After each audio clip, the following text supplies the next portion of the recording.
আজ জীবনে প্রথম আমি এই রান্নাটা করব। জীবনেও কখনো করিনি, আজকে ফার্স্ট টাইম। পারি না, তারপর হচ্ছে ইউটিউব দেখে দেখে রান্নাটা করলাম। যাই হোক, এখানে আমি হচ্ছে কাঁঠালের কাবাব রান্না করছি। কাঁঠালটা কেটে ধুয়ে তারপর হচ্ছে আলু, কাঁঠাল, হলুদ আর একটুখানি লবণ দিয়ে প্রেসার কুকারে দিয়ে বাসি দিয়ে নিলাম। তারপর হচ্ছে কাঁঠালটা সুন্দর করে মাখাই নিছি। তারপরে এই মাখানোর ভিতরে হচ্ছে কাঁচা ঝাল, পেঁয়াজ, সব ধরনের মশলা দিয়ে দিচ্ছি যাতে যা মশলা লাগে। মাংসের মশলা দিছি, মাংস রান্না করতে যা যা লাগে তাই সব কিছুই দিছি। দিয়ে এই যে সুন্দর করে বল বল করে নিছি, কাবাব শেপ দিয়ে নিছি। তারপর হচ্ছে আপনার ইচ্ছা, আপনি যেমন খুশি তেমন শেপ দিতে পারেন, কোনো সমস্যা নেই। আমার এরকম ভালো লাগছে তাই আমি এরকম শেপ দিয়ে নিলাম।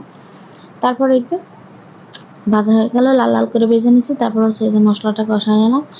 এইখানেও ওই সব মশলা দিছি। এই যে আগে হচ্ছে গরম মশলা দিয়ে দিছি আস্ত, তারপর হচ্ছে এই যে পেঁয়াজ, রসুন, জিরা, কাঁচা ঝাল, শুকনো মশলা একসাথে ব্লেন্ড করা ওইটা দিছি। তারপরে হচ্ছে আবার সব গরম মশলা দিছি, ধনে, জিরে বাটা, হলুদ গুঁড়া, মরিচের গুঁড়া, লবণ সব একসাথে দিছি। দিয়ে সুন্দর করে এই যে কষাচ্ছি। সবকিছু, যেহেতু এটা কাবাব হবে, সুন্দর করে মাংসের মতনই রান্না করতে হয়। আমি ফার্স্ট টাইম আমি ইউটিউবে দেখছি, দেখে তারপরে এই যে রান্না করতেছিলাম।